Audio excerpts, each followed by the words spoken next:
जब कभी हमारे किसी परिजन या दोस्त की मृत्यु होती है तो अक्सर हमारे मन में यह ख्याल आता है कि वो कहाँ गए होंगे, क्या वो ठीक होंगे, क्या हम उनसे दोबारा कभी मिल भी पाएंगे। दोस्तों, हमारे हिंदू धर्म में जब किसी की मृत्यु होती है तो उसके शरीर को जला दिया जाता है, अर्थात उसका अंतिम संस्कार कर दिया जाता है।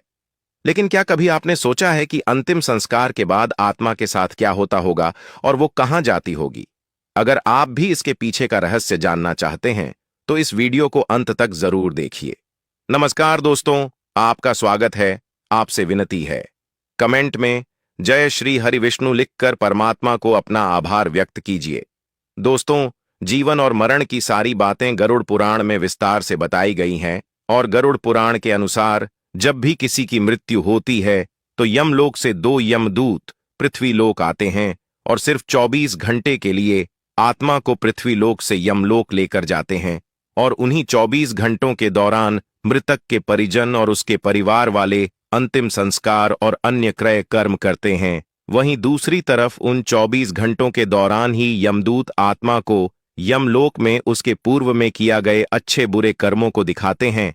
उसके कर्मों का लेख जोखा करने के बाद यमदूत आत्मा को वापस उसके घर पर उसके परिजनों के बीच वापस छोड़ देते हैं।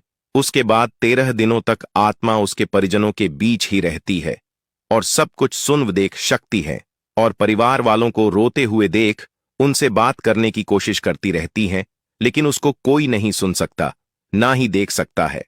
दोस्तों, 13वीं खत्म होते ही यमदूत वापस उस आत्मा को लेने आ जाते हैं और आत्मा को वापस से यमलोक ले जाते हैं। यमलोक के रास्ते आत्मा को 3 अलग अलग मार्ग दिखाए जाते हैं।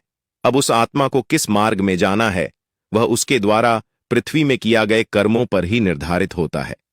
आपको बता दें कि इन मार्ग से पहले यमलोक के रास्ते आत्मा को कई प्रकार की बढ़ाव का सामना भी करना पड़ता है, जिनमें से एक वैतरणी नदी गरुड़ पुराण में बताया गया है कि पुण्य आत्मा तो इस नदी को बड़ी ही आसानी से पार कर लेती है, लेकिन पापी आत्मा इस नदी में जाते ही बुरी तरह प्रताड़ित होती है।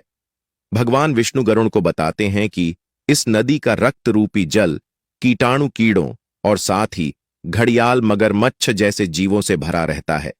फिर नदी में जैसे ही पापी आत्मा का प्रवेश होता है वह सूर्य की गर्मी के बराबर तापमान में तपने लगती है।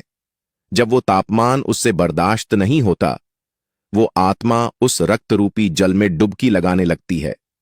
दोस्तों, नदी के कष्ट झेलने के बाद अब आत्मा को उन 3 मार्ग में से किसी एक मार्ग में भेजो जाता है। तो चलिए जान लेते हैं। पहले मार्ग उत्पत्ति विनाश मार्ग यानी नरक लोक की यात्रा।